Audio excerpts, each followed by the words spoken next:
दोस्तों, क्या आप कभी सोचते हैं कि जब भी भारतीय सड़कों पर कोई बाइक दौड़ती थी तो एक ही नाम गूंजता था और वो है यज़दी और जावा का। आज के जमाने पर जहां पर रॉयल एनफील्ड की गूंज हमें हर ओर सुनाई देती है, वहीं 80s और 90s के दशक में ये बाइक महज वाहन नहीं बल्कि एक इमोशनल आइकॉन मानी जाती थी। जब हर कोई एक दमदार, तेज और मर्दों वाली बाइक की तलाश में था, तब एचडी, यज़दी और जावा, इन तीनों ने ही यहाँ पर भारतीयों के दिलों में एक अलग ही जगह बनाकर रखी थी। इस कहानी में हम ले चलते हैं आपको उस दौर में जब बाइक चलाना एक महज तरीका नहीं था बल्कि बाइक चलाना एक स्टेटस सिंबल माना जाता था। एक ऐसी दुनिया जहां पर army officers, street racers, Bollywood के सितारे और यहाँ पर कॉलेज के छात्र भी, यानी कि हर एक वर्ग ने इन बाइक्स को अपनी पहचान मानी थी। ये बाइक्स महज इंजन की गड़गड़ाहट नहीं थे बल्कि हर एक मोड़ पर अपने दमदार परफॉर्मेंस और अनूठी आवाज से लोगों के दिल और दिमाग में अपनी एक अलग जगह बना ली थी। दोस्तों, हमारी आज की इस वीडियो में हम ये जानेंगे कि कैसे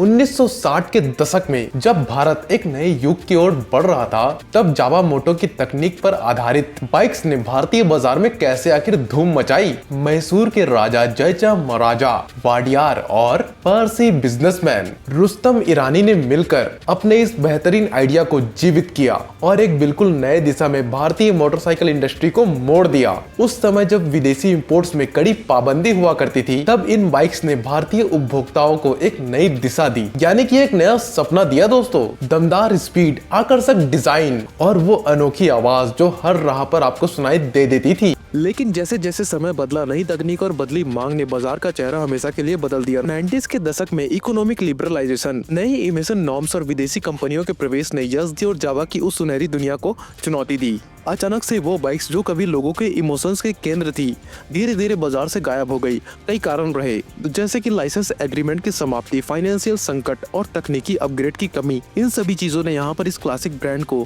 एक दर्दनाक मोड़ पर लाकर खड़ा कर दिया। तो यहाँ पर सबसे बड़ा सवाल यह आता है कि क्या कभी ये युग वापस लौटेगा जब बाइक सिर्फ एक वाहन नहीं बल्कि एक इमोशन आइकॉन होती थी? क्या यज़दी और जावा फिर से भारतीय सड़कों पर अपनी पुरानी चमक बिखेर पाएंगी? इस वीडियो में हम उन्हीं अनसुनी राजों के बारे में और मोड़ों के बारे में पता करेंगे जिन्होंने इस ब्रांड के इतिहास को एक लंबा विस्तार दिया, और साथ ही साथ ये भी जानेंगे कि क्यों और कैसे समय ने इस बाइक्स को, यानी कि इन सभी के सभी मॉडल्स को, ब्रांड्स को पीछे छोड़ दिया, ढकेल दिया। तो दोस्तों, यहाँ पर तैयार हो जाइए इस इमोशनल, ऐतिहासिक और चौंका देने वाले सफर के लिए, जहाँ पर हर पल में छुपे हैं एक सीख, एक जुनून और एक कहानी जो आज भी बाइक प्रेमियों के दिल में ना मिटने वाला एक छाप छोड़ जाती है। अब दोस्तों, यहाँ पर मैंने यज़दी और जावा बाइक के पूरे इतिहास को, यानी कि हिस्ट्री को मैंने 5 भागों में बांटा है। इसके बारे में आगे वीडियो में हम विस्तार में बात करने जा रहे हैं। भाग 1, शुरुआती दौर, सपनों का सवेरा।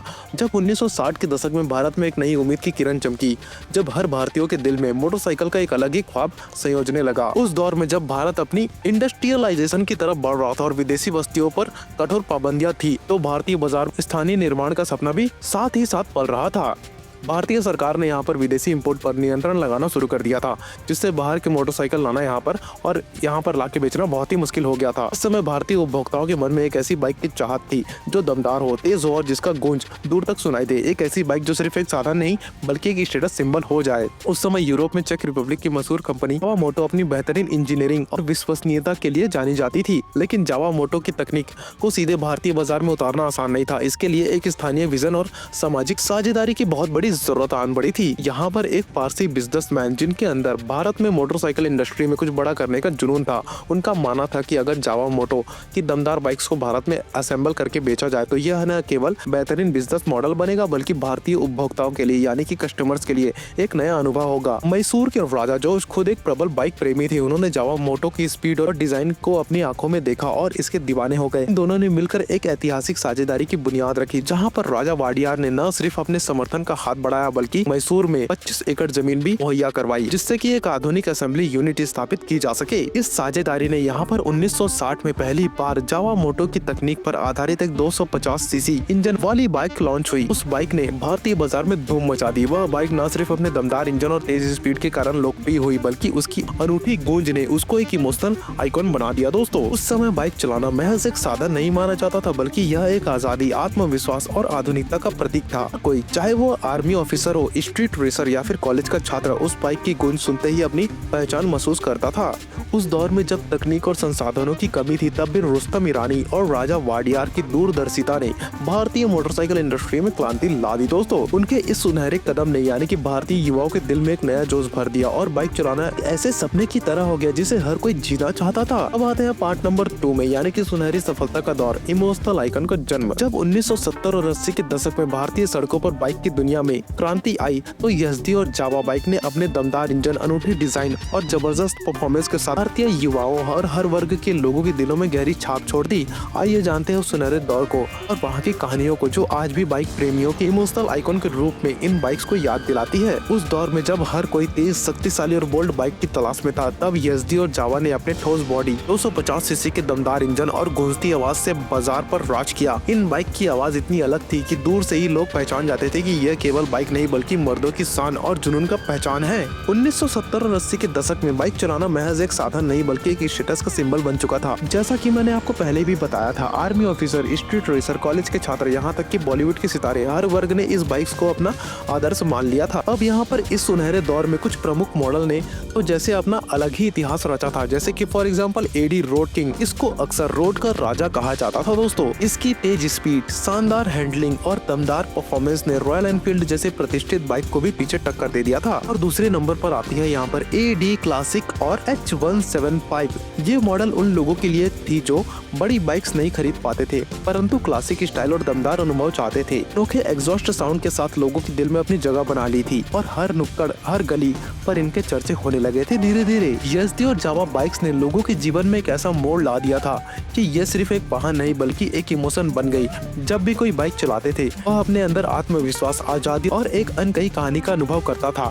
यह भावना आज भी उन पुराने फैंस के दिलों में ताजा है जिन्होंने इस बाइक को अपनी पहचान और जुनून का प्रतीक माना है। दोस्तों, हालांकि यहाँ पर 1970 और 80 का दौर था ना, वो सुनहरा था, पर बाजार में नई तकनीक और बदलती उपभोक्ताओं की प्राथमिकता में धीरे धीरे बाइक्स की धूम कम होने लगी। फिर भी उन सुनहरे दौर की यादें और इमोशनल कनेक्शन आज भी बाइक प्रेमियों के बीच चर्चा का विषय मानी जाती है। पार्ट नंबर 3 है दोस्तों, बदलता दौर और बदलाव की शुरुआत। जब 1990 का दशक आया ना, तो भारतीय मोटरसाइकिल इतिहास में यानी कि इसके पूरे के पूरे इंडस्ट्रियल रिवॉल्यूशन में बहुत बड़ा रिवॉल्यूशन आया, जिसने धीरे धीरे यज़दी और जावा की दुनिया को थोड़ा सा धुंधला कर दिया था। ये वो समय था जब इकोनॉमिक लिबरलाइजेशन, न्यू टेक्नोलॉजी का आवागमन और कस्टमर्स के मूड स्विंग ने यहाँ पर बाजार को पूरी तरीके से बदल दिया था। 1990 में इंडिया के अंदर इकोनॉमिक लिबरलाइजेशन के साथ साथ फॉरेन इन्वेस्टमेंट और तकनीकी नौचार का दौर बदल गया, यानी कि आगे आया। इसके चलते यहाँ पर बाजार में विदेशी ब्रांड्स का आवागमन बहुत तेजी से होने लगा, जिन्होंने यहाँ पर हल्की, माइलेज फ्रेंडली और थोड़ी सी कम मेंटेनेंस वाली बाइक्स को इंडियन मार्केट में लॉन्च कर दिया, जिसकी वजह से लोगों का रुझान, यानी कि जो कस्टमर्स का रुझान था, वो इनकी तरफ आने लगा। कस्टमर्स की यहाँ पर बदलती प्राथमिकताओं ने अब महज भारी बॉडी और दमदार इंजन के साथ साथ, यानी कि इसके बजाय ईंधन की बचत और आरामदायक सवारी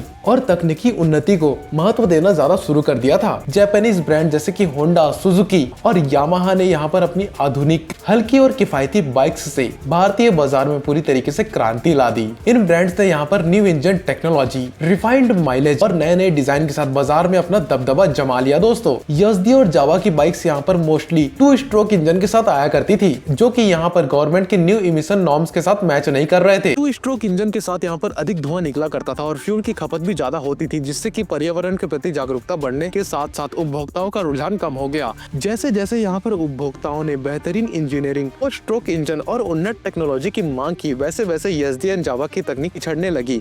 उनके मॉडल्स में यहाँ पर समय के साथ साथ कोई महत्वपूर्ण अपडेट नहीं किया गया, जिससे कि वे तकनीकी रूप से आउटडेटेड होने लगे। 1968 में यहाँ पर आइडियल जावा और जावा मोटो के बीच लाइसेंस एग्रीमेंट खत्म होने के बाद रुस्तम ईरानी के पास 2 विकल्प थे, या तो लाइसेंस रिवेन्यू किया जाए या अपनी खुद की पहचान बनाई जाए। उन्होंने यहाँ पर दूसरी राह चुनी, लेकिन इस परिवर्तन ने तकनीकी सपोर्ट और ब्रांड की निरंतरता पे असर डाल दिया।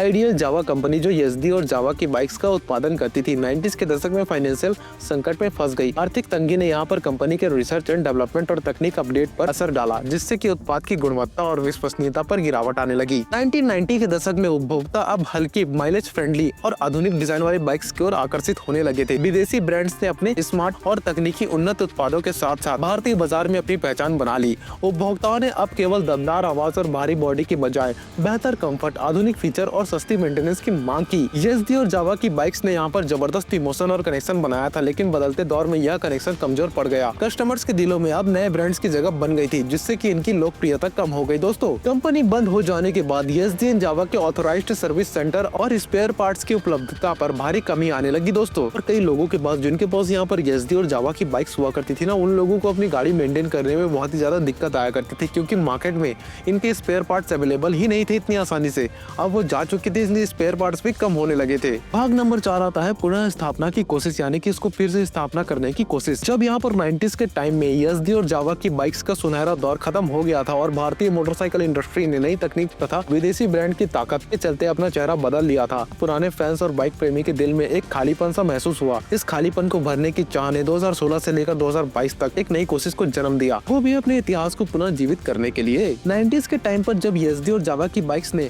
भारतीय युवाओं में अपनी एक नई जगह बनाई थी, तो उनके फैंस ने इस इमोशनल कनेक्शन को हमेशा याद रखा। जैसे जैसे रेट्रो और क्लासिक स्टाइल का रुझान बढ़ा, बाइक प्रेमियों ने पुरानी बाइक्स की यादों को ताजा करने का सपना देखा। 2016 में यहाँ पर अनुपम थरेजा ने क्लासिक लेजेंड PVT लिमिटेड, उनके पास यहाँ पर रॉयल एनफील्ड का अनुभव और भारतीय बाइक इंडस्ट्री की गहराई की समझ थी। इस कंपनी ने यहाँ पर YSD के पुराने ब्रांड नेम, लोगो और ट्रेडमार्क को आधिकारिक कर लिया, ताकि इस क्लासिक पहचान को पुनर्जीवित किया जा सके। क्लासिक लेजेंड ने पुरानी डिजाइन के साथ साथ आधुनिक तकनीक को इंक्लूड करके नई YSD बाइक पेश करने का प्लान तैयार किया, जो इतिहास की झलक के साथ नए जमाने की जरूरत को भी पूरा कर रहे थे। लंबे अंतराल के बाद यहाँ पर 2022 में क्लासिक लेजेंड प्राइवेट लिमिटेड ने YSD की नई बाइक्स लॉन्च की।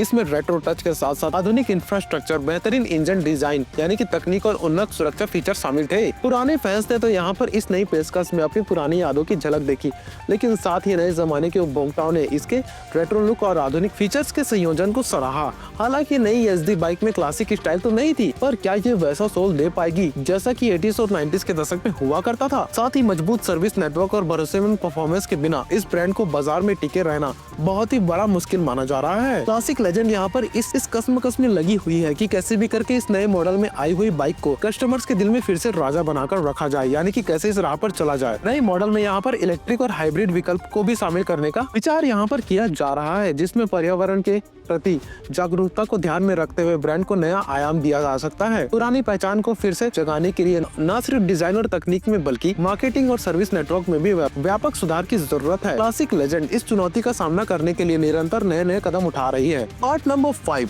वर्तमान स्थिति और भविष्य की राह। वर्तमान में YSD brand classic legend private limited के अधीन है, जो इस क्लासिक नाम को रिवाइव करने के प्रयास में लगा हुआ है। नए जमाने के उपभोक्ताओं यानी कि कस्टमर की मांग पर अब स्मार्ट टेक्नोलॉजी, बेहतर सुरक्षा फीचर्स और अपडेटेड डिजाइन की गई है। YSD ने यहाँ पर अपने पुराने फैंस के इमोशनल जुड़ाव को बरकरार रखते हुए आधुनिक तकनीक के साथ साथ बाजार में अपनी पहचान को फिर से स्थापित करना शुरू किया है। क्लासिक लेजेंड की टीम इस चुनौती से निपटने के लिए यहाँ पर इनोवेशन और प्रोडक्ट अपडेट पर काम कर रही है। भविष्य में अगर YSD अपने पुराने पहचान को आधुनिक फीचर के साथ जोड़ने में सफल होती है, तो ये भारतीय मोटरसाइकिल इंडस्ट्री में एक बार फिर से धमाल मचा सकती है। दोस्तों, YSD और जावा की ये कहानी एक इंस्पिरेशनल जर्नी है, जहाँ पर एक समय पर इन दोनों ब्रांड्स ने यानी कि इन दोनों बाइक ब्रांड्स ने भारत की सड़कों पर राज किया, तो वहीं पर बदलते समय और तकनीकी चुनौतियों के चलते ये इतिहास के पन्नों में दर्ज होकर रह गई है। अब यहाँ पर सबसे बड़ा सवाल तो ये आता है कि क्लासिक लेजेंड प्राइवेट लिमिटेड और उनकी टीम इस ब्रांड को फिर से वापस रिवाइव कर पाएगी भारतीय सड़कों पर। आपके विचार इस पर क्या है, नीचे कमेंट में अपनी राय देना ना भूलिएगा। और साथ ही साथ इस बारे में भी चर्चा होनी चाहिए कि क्या YSD की यही नई मॉडल में आने वाली बाइक अपने पुराने कस्टमर्स के दिल वापस से जीत पाएगी या फिर नहीं। और अगर आपको यहाँ पर ये हमारी मेहनत और आपको हमारी ये वीडियो पसंद आती है तो इस वीडियो को लाइक करें, हमारे चैनल को सब्सक्राइब करें और उस बेल आइकन को दबाना ना भूलें। और अगली वीडियो आपको किस टॉपिक पे चाहिए उसके बारे में भी नीचे लिखकर बताइएगा। Till then, good bye.